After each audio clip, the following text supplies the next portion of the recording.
Today we're going to meet an amazing art legend here in Santa Fe, George Rivera. And you can see one of his sculptures here. I'm going to go into his studio, but this should be one of the most exciting interviews I've ever given.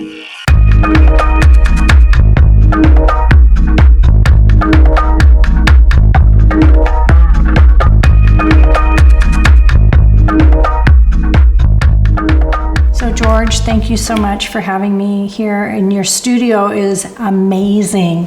Like walking through, I'm just completely blown away. But I wanted to come here because I really wanted to hear, your story and hear what inspires you. When I decided at an early age that it wasn't just all about the art market for me, that the art had to have meaning and it had to have an impact on my community first and then beyond that. You've got a lot of different subject matter within the work, but what do you pull from? Where I live is the biggest inspiration, and so I live in the Pueblo, and our traditions are very much something that I want to express, and so I do buffalo dancers, deer dancers. I've done different animals. I had this concept for an artistic building and sculptures, and I collaborated with several artists in the 8 northern Pueblos, and we ended up turning it into a cultural center with a museum and built with Pueblo style of architecture, and it became an amazing art training place for the natives in this area. So you've lived here pretty much your whole life. Have you seen, I know Santa Fe is like the art mecca pretty much, besides New York and maybe LA, but have you seen any changes, or what are your thoughts on Santa Fe? You're not going to find another city like Santa Fe. It's true. And it's so unique in how close the tribes are surrounding the city.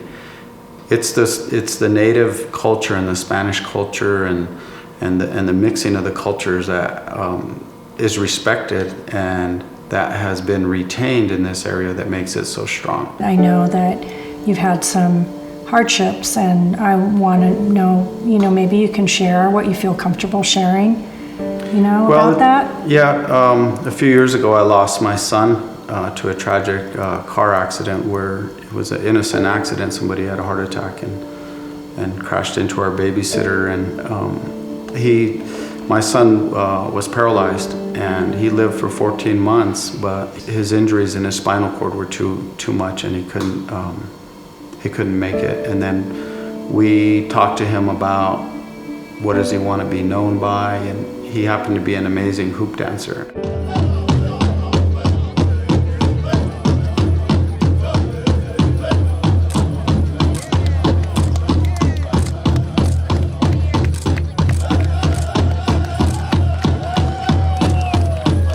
After he passed away, we were all very hurt and just, kind of didn't know how to really get out of that dark spot. I did a couple of paintings of him, and then I did a sculpture of him.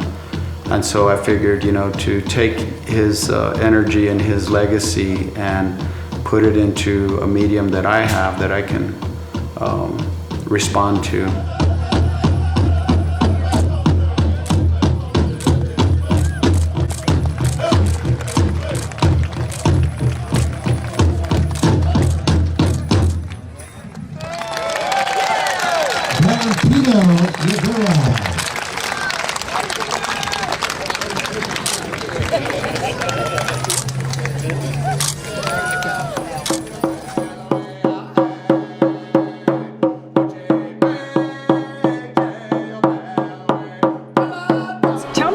About this foundation that you've set up and what's happening tonight. The Lightning Boy Foundation, the goal is to teach young kids, Native Americans, how to hoop dance. My son who passed away, we wanted to keep his story going, and so we founded the Dance Foundation in his name. And so with these fundraisers, we pay for the children's their outfits, we pay for their travel for them to go and compete in Phoenix at the Hurt Museum.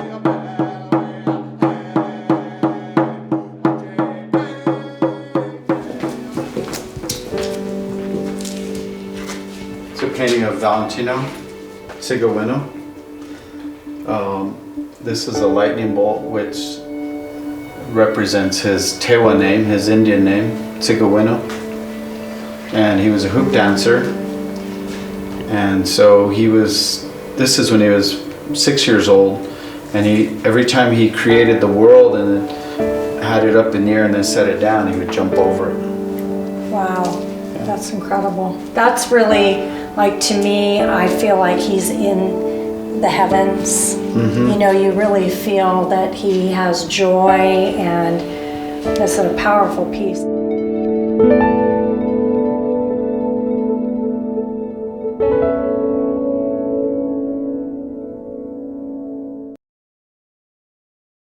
We're here at Roxanne Swensel's studio, and Roxanne is one of those artists from Santa Fe that has really impacted the sculptural world with her naturalistic sculptures of not just men or women, but really an indigenous combination of both. And she is one of the most profound women here in Santa Fe. So let's go in and let's meet her in person.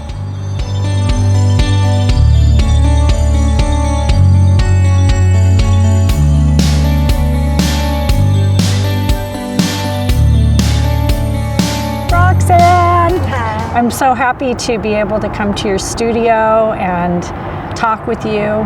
So what was it like growing up? Did you grow up with both mom and dad, or what was your background? My background is my mother was Santa Clara Pueblo, and my father is of German descent. Okay. How did that affect you when you were in school? There was a lot of pain about not fitting in. And trying to find out who you are. You know, given that my tribal inheritance was very damaged from the genocide and everything that was done, it was handed down to me on that side. And so there was a lot of hurt and pain that had to be worked through there. And then I never fit in my father's world because I was too brown. Yeah. So they just saw me as, they didn't know what I was. They figured I was a Mexican or something, so I was just other. So I was not welcome in that side of the world. So that was always difficult.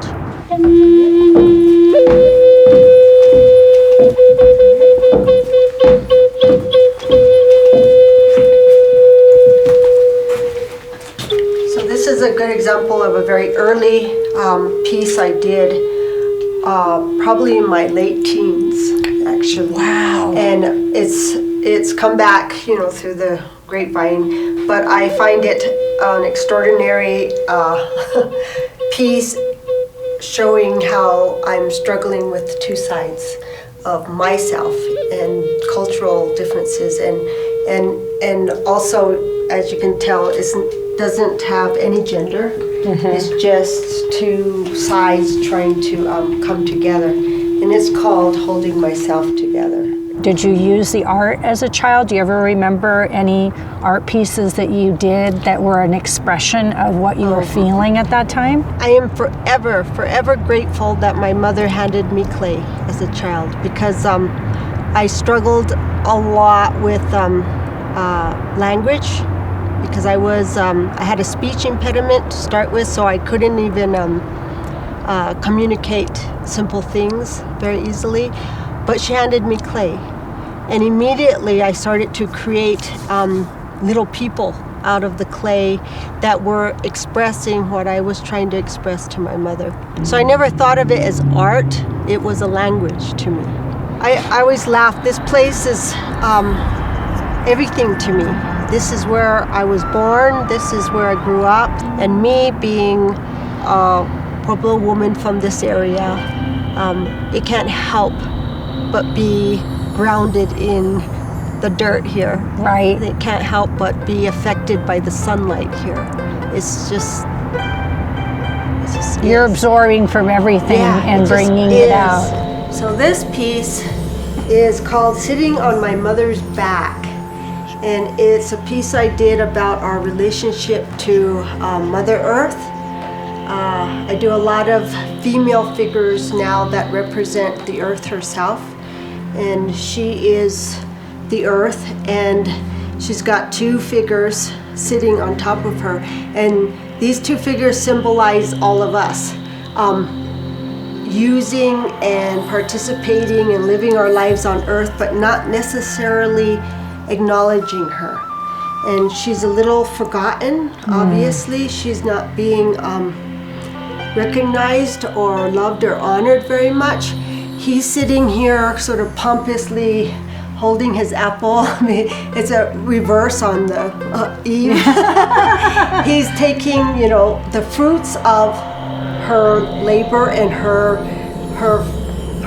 what she has to give, and even is clothed with her hair and acting as if it's all his, when it's really, it all came from her.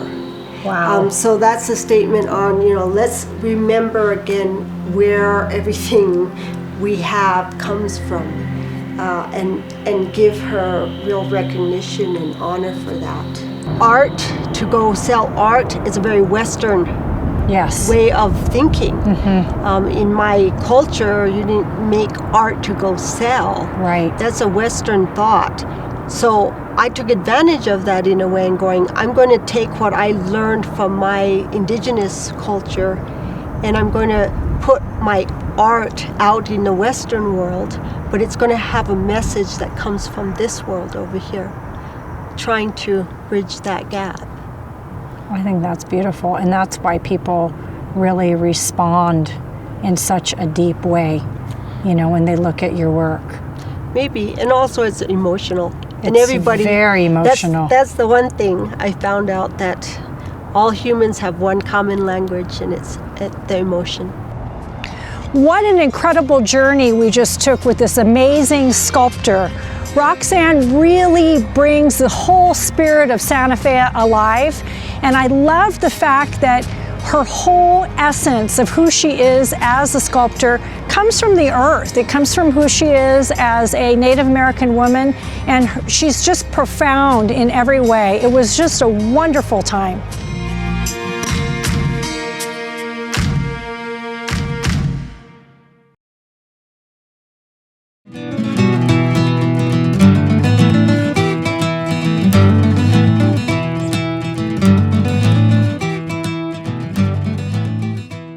I've been really excited to meet with you, and thank you. after meeting you at NIGA, I think it was. Yeah, I was the artist for the cover. Yeah, you were, and that was kind of when I think we first started talking, and I wanted to really feature the best Native American artists here in Santa Fe, and you're one of those. Thank you.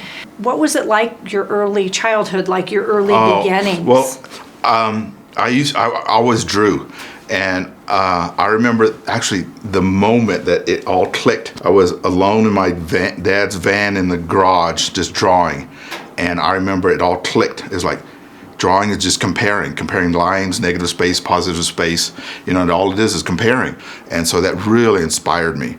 And because I'm so quiet, my Pawnee name is Kudux Bahita, it means quiet bear. But when I started doing these drawings and paintings, like girls would say, Raymond, you're such a good artist. Can you draw me this? And I was like, hey, that's pretty cool. So this was your way of, you got a little hookup Exactly, going there. yeah. Okay, And they still remember that I was the artist growing up, and I started selling my work, really young in galleries, and when I was 12, 13. Well, I used to dance in powwows, and so that's my link to the Native culture is growing up going to powwows. So like this is a traditional dancer, and I used to do fancy dance. So most people think that we as Native Americans are all the same people. Oh, yeah. So I always try to, learn a little bit about, the culture. So with Pawnee, what did you as a child get from that?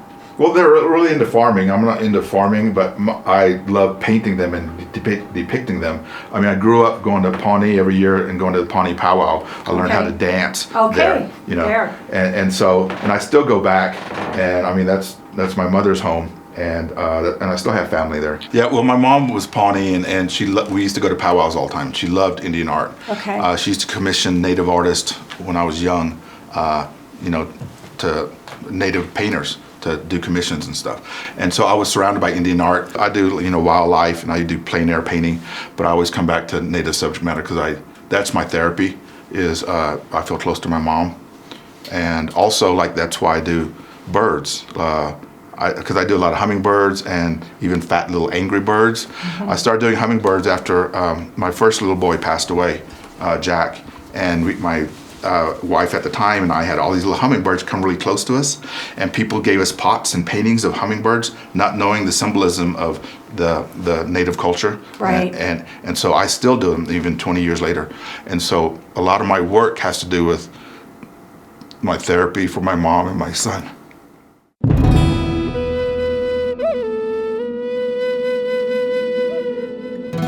It made me realize that we all have a certain time on this earth, and he, whatever he had to accomplish, he did in 2 months and 6 days. In Luiseño culture, we call hummingbirds are called Tishmal, and we believe that is the spirit Yeah, exactly. of the people. Exactly. Our family and our ancestors coming back to greet us and bring us the message. Exactly. That's in our culture too. And so that's why I do them. Painting is everything to me. It's my therapy. It's everything. If you hadn't gravitated towards art as a child, what other things do you think you would have done? I've never considered that. I mean, it's funny, this one woman's asked, don't you get tired of painting? I'm like, it's like breathing for me. It's like a prayer too. I feel closest to my family who have gone, closest to God when I'm painting. And so it's everything to me. I can't even consider what I would be. Is there any one piece or a theme that you've created, in the last almost 40 years of painting that really has stood out to you? Yeah, I did one after my son died, and it was a Pawnee guy sitting next to a window, and it was called I Traded the Rest of My Tomorrows for a Single Yesterday. And it's right after Jack died. And so his painting is always therapeutic for me.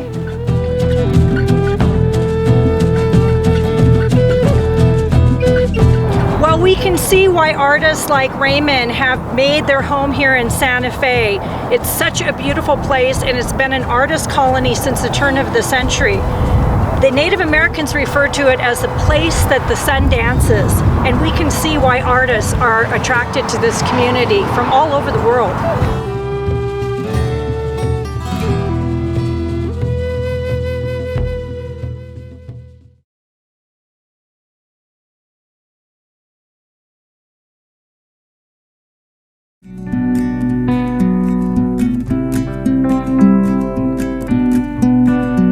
Today we're going into the studio of Nocona, Native American artist, and we're going to see some of his amazing paintings of Comanche people. And I'm really excited to see his work, but I'm also excited to hear the history of where he comes from.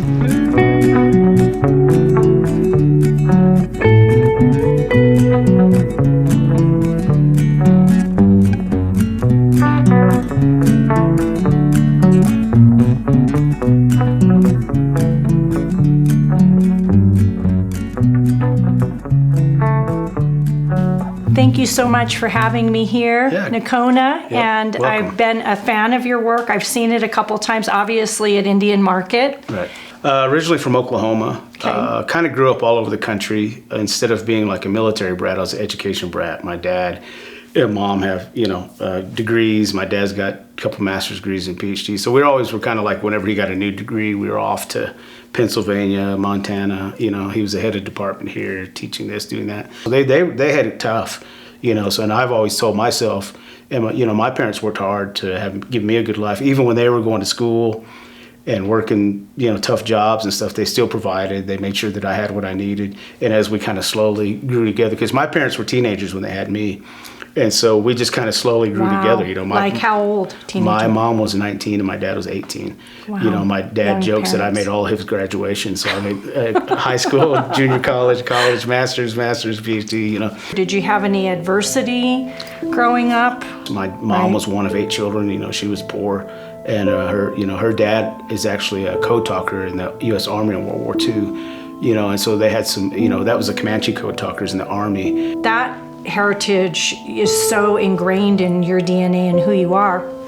But yet, you know, through our own country, we've had to figure out being, you know, on the poverty line. Right. I mean, what a success story that your parents were able to get through all of this and through, you know, blood, sweat, and tears, Right. literally. Where was that moment that it kind of turned for you when you said, okay, I'm all in, I'm gonna be a Right. professional artist? I think I missed it. When I was doing all the casino stuff, I noticed that I'd been missing. Like, I wasn't playing instruments, I wasn't painting, I wasn't drawing, I was just working, 2 cell phones, you know, just, and Yeah. and so and it took a lot, and I knew that I couldn't start back up. I knew I needed to get back and finish my degree. I needed assignments, I needed projects, you know, so it was good for me not only to get my degree, but to get in an art program that says, okay, you've got 3 paintings to do by the end of the month, you know, so I kind of got into that routine of painting on a schedule.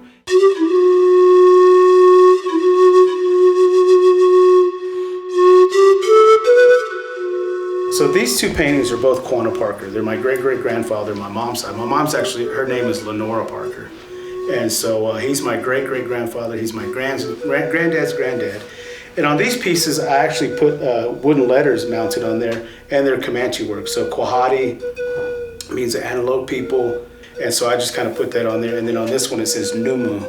In Comanche, we call ourselves Numanu, but Numu means like one individual Comanche. And so I just kind of use those words and spelling, just, you know, something different, something contemporary. Amazing. I've traveled around the world doing lectures about Comanche culture, my family culture, which is Chief Quanah Parker. I'm a descendant of Quanah Parker. Wow, that's And, a pretty rich history. Yeah, and so I always kind of tie that in with the art that I'm painting. And even if I'm not painting Comanches, I'm trying to find history or stories to tell on these canvases about these people, because I paint real people.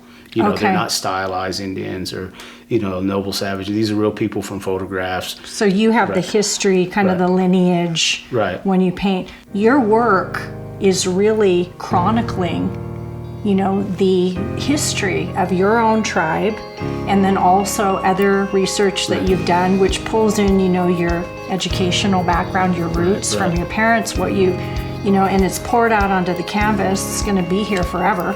And the other thing I really love is I know that the images you're looking at are all black and white. Right, right. And these are bringing them to Right. life in And- full color, Right. which is so I always cool. say that. I always say that. I said, You I feel do? like I'm breathing life back into them, because there are red blankets and purple blankets Right. and bandanas and face, and, you know, I've done a series of some contemporary Native women archers, Mm-hmm. and so I do contemporary people, because I always want to tell people, you know, our story didn't end, you Oh, I know, love in that. 1890 or 1920. You know, we're still.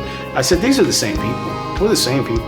We're just wearing, you know, polos and blue jeans and 14,000 years Right. documented, Right. and we're still here. Right. And that's what I said. We're no different. I said, we're wearing different clothes. It's a different time. It's a different fight. You know, some of us are, you know, fighting. Some of us are, you know, making our way through different resources of education and casino and gambling and timber and fishing rights and water rights and all. You know, I said, so we're still doing the same things, you know, and that's kind of the main things. Like, no matter how successful or how much money you got in the bank, or, you know, how many magazine covers you've been on, you know, you gotta take care of your people. Like I said, my parents came from a tough background. You know, there weren't all these programs when they were younger and going up, and even me, you know. And so I just really make sure that I kind of pay attention to the, you know, what's happening with people in need and things like that, and make sure that I'm helping take care of them, pitching in, you know. So that's what I'd like my legacy to be. Meeting with Nocona today has been so amazing, because I've learned so much about the rich history that he comes from, and the fact that he's actually royalty when it comes to Native American history. And his parents really played a very important role in pushing forward education for themselves, and then also for him. And I see that he has taken all of those giftings and he's bringing it together now with his artwork. And it's acting as not only great art, but great historical material, so everybody can really learn about his history as a Comanche. And the work itself is just passionate and beautiful, and what a great person and a great artist, and I just enjoyed every minute of it.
Saturday morning comes quickly.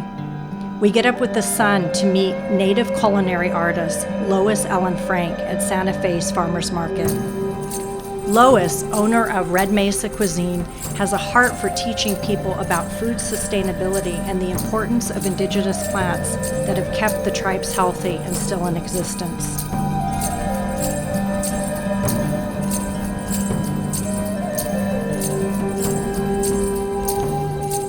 So how often do you come? Like, do you come every week and Every week. choose everything? There's also a Tuesday, but it's not as big. Okay.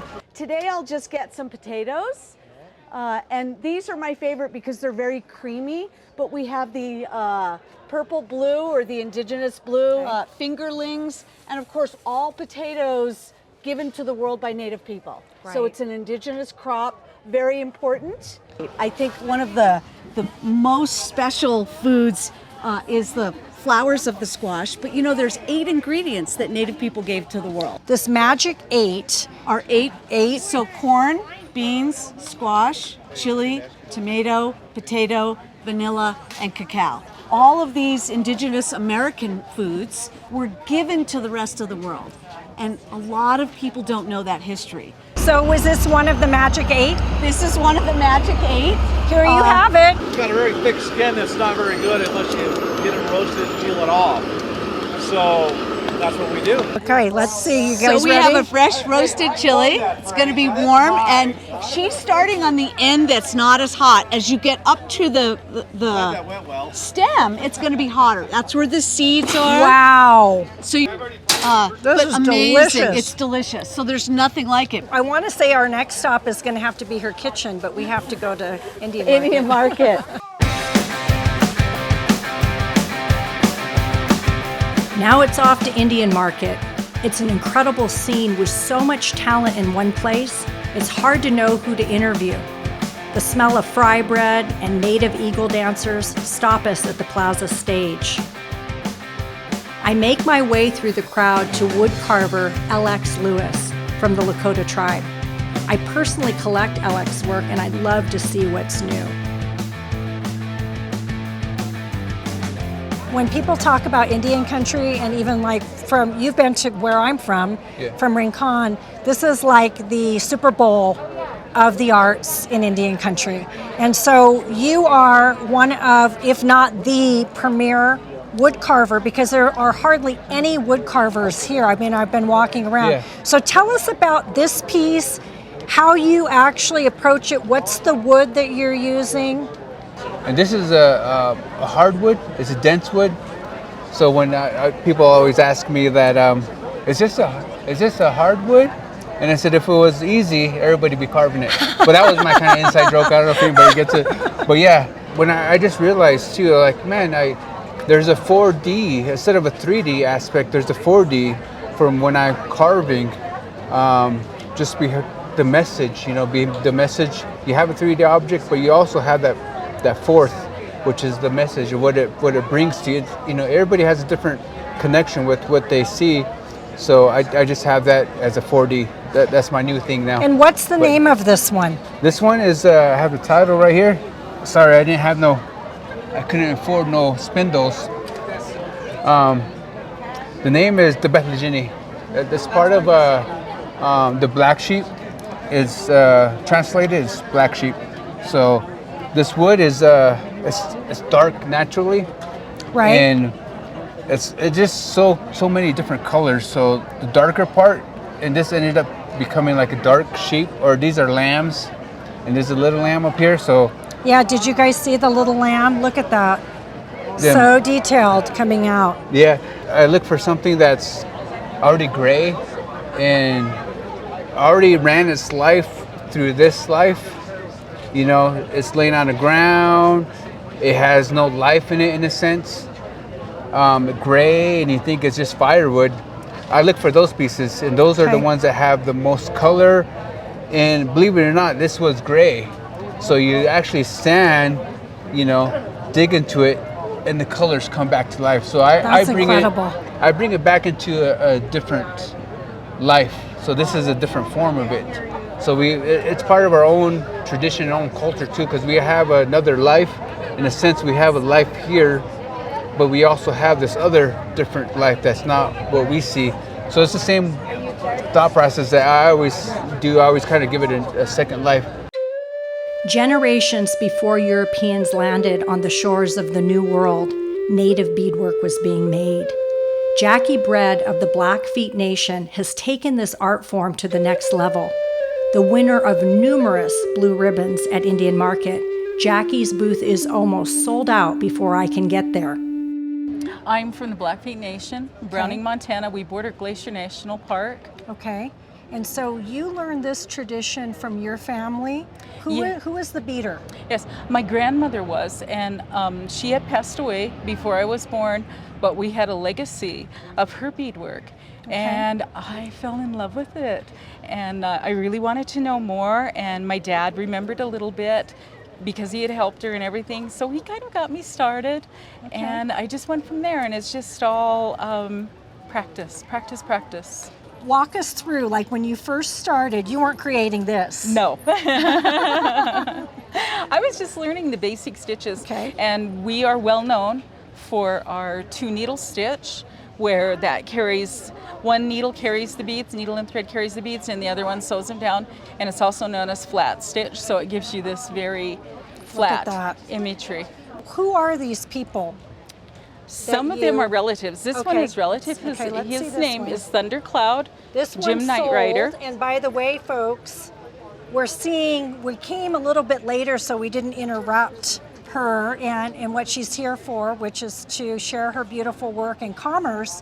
But you're pretty much wiped out. Yes, that's a good thing. Okay, I'm sorry. So tell me, who is this? His name is Jim Knight Rider.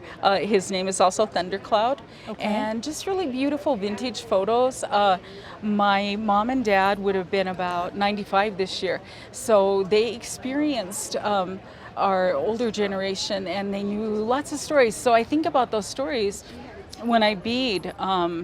Just like really beautiful, candid stories they told me, and it's very personal. It becomes a very personal experience. And when you're beading, do you ever feel like you're feeling the spirit of the ancestors?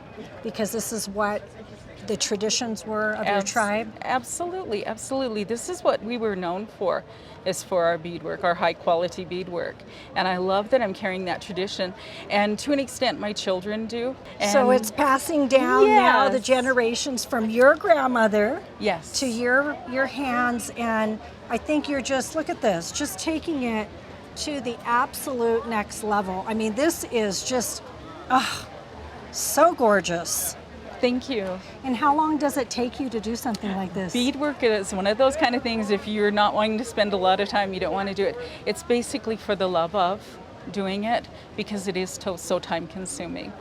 So do you have any idea how much time you put into this? No, because I'm chasing my granddaughter around also while I'm doing it. So That makes sense. Okay, fair enough. Well, thank you so much for Thank you. sharing your beautiful talent and also the tradition of your tribe.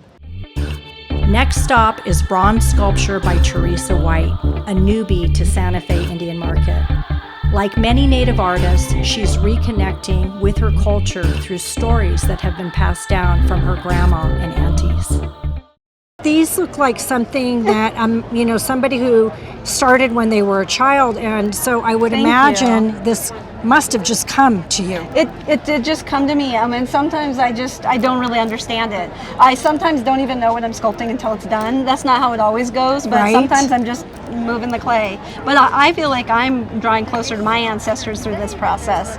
Living in the city, being moved away from my family's homeland, I've had a lot of challenges connecting, and my culture bearers have passed now, my aunties and my granny, and so I use this as a way to find them, every day. It's a practice. So beautiful, and I can relate because I lived off and on the reservation, so you do feel like you've lost your culture, and art is something that we can express, indigenous culture, but also when we look at it, it reminds us of who we are. It does. So Every that's what- day it reminds me. Yep, it draws me closer to Native community as well. It opens so many doors to connection. That's So what I tell love me about it. let's choose this piece. Tell me about this and the symbolic meaning and how you, how you approach it when you're going to create.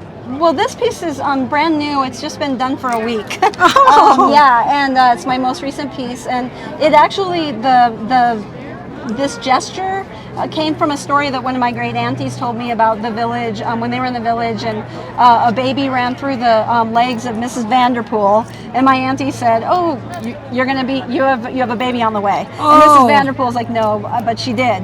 But this piece is really about. So that was sort of the inspiration for the gesture. But this piece is about interconnection and how it's called Antidote, and it's about how interconnection is an antidote to environmental destruction, essentially, because when we remember who we are, that we're part of the earth, that our decisions matter, that every move we make is part of something else, other people, other animal people, part of the land, then that's how we change the world. From ancient times to the present, Native Americans have created baskets. This artwork often involves secret techniques that are passed down from generation to generation. Navajo weaver Sally Black is one of the most recognizable names in basket making. What is the story? What are we looking at here? Okay, this is represent of the fire that's going, and these people they got together and then they start dancing, and that's kind of like a healing dance that we do when somebody's sick. Okay. And then we have a squaw dance, and like the first night, the second night, and then the third night, we usually people dance like this. It's beautiful. And do you still do that now? Yeah, that's our traditional thing that we have. And is it a certain time of year or? In the summer. Okay. Yeah. Oh, look at that. Just incredible. Such a beautiful talent. So you are really preserving too your culture, you know, because it's not just beautiful basket making, but it's also storytelling. Yeah. And I love that. How long does it take for something like this? That one took like almost a month, over a month. Okay. But it's also taken you your whole life to get this good, Yeah. right? So I always tell people when you ask an artist, how long does it take? You have to ask them how long they've been doing it. Because you don't get to this, that's the number one, right? But the truth of the matter is that it's taken you probably from the time you were a child to be able to create something this beautiful. So it's wonderful. Yeah, I learned it when I was 8 years old. Okay. Just watching my mom, and I really wanted to do this, and when I was about 12, I picture myself being way up here. Well, your dream came true, and you have impacted the world with your art, so thank you so much. And I hope to see you again next year. Okay, I'll see you guys again. One thing most people don't know about Native Americans is that we love our fashion. Natives have been adorning themselves for 14,000 years, and our swagger differs from tribe to tribe. My next stop is with fashion designer Patricia Michaels, who shined a spotlight on Native design when she appeared on Project Runway. You really put Natives on the map when it came to fashion. Thank you. I mean, you were the forerunner. Thank and you. Now you see all these designers coming up, and everybody points to you. How do you feel about that, girl? Oh, it's an absolute blessing, because it was a battle to have just one voice out there. And I was an advocate to say we need more designers, because there's too many stories and designs and techniques to be shown to the world to understand the vast beauty that plays into Native American country. Right. And once people start to see the brilliance with the body moving in the design of textiles and the uniqueness of who we are, then our voice will then be projected into a higher level. All of these textures and designs represents a region. Okay. And that's really important, because people don't know that we exist throughout the United States. Right. So when they come to beautiful Swaya for all the artists and to see the work, then they can get a taste of what Native American country is about. When you very first started, was it hard to get, to get out there and to be accepted in the fashion community? Oh yes, when I was 18, the first time I went to Manhattan, and I explored and wanted to know what the industry was about. Manhattan was still where Times Square had the pimps and the hoes. Okay, I'm going to date her because we're about the same age here. What year was that? 85. Yeah, okay. I got you, sister. Right. And fashion, I think in that time was a real white. I Yes. mean, And it was a real white industry. And I don't even remember, I don't know if you remember, I mean, we never saw a Native woman on the cover of a magazine. Never. Ever. Ever since then, I would go back, and it's changed, it's evolved, and then after doing Project Runway, that opened up the floodgates. Nobody questioned who I was or what I was So doing. great. It was just a matter of, yes, let's celebrate Native voice and vision. I just love coming to Indian Market. And how many years have you been here? So I'm 55 now, Okay. and I've been coming since I was in my mother's stomach. Oh my gosh. She was the first Native American gallery owner downtown Santa Fe. Okay. Danced at I was in her stomach when she danced at the opening of her gallery. Okay. And the next day she gave birth to me, put me in the room with all the Navajo rugs, the corn husk bags, beadwork, Pueblo embroidery work. And I think that's when all the spirits went in and said, "Oh, Patricia Michaels, you're the baby." And then, So you got infused there, and girl, look what you're bringing to the world. right?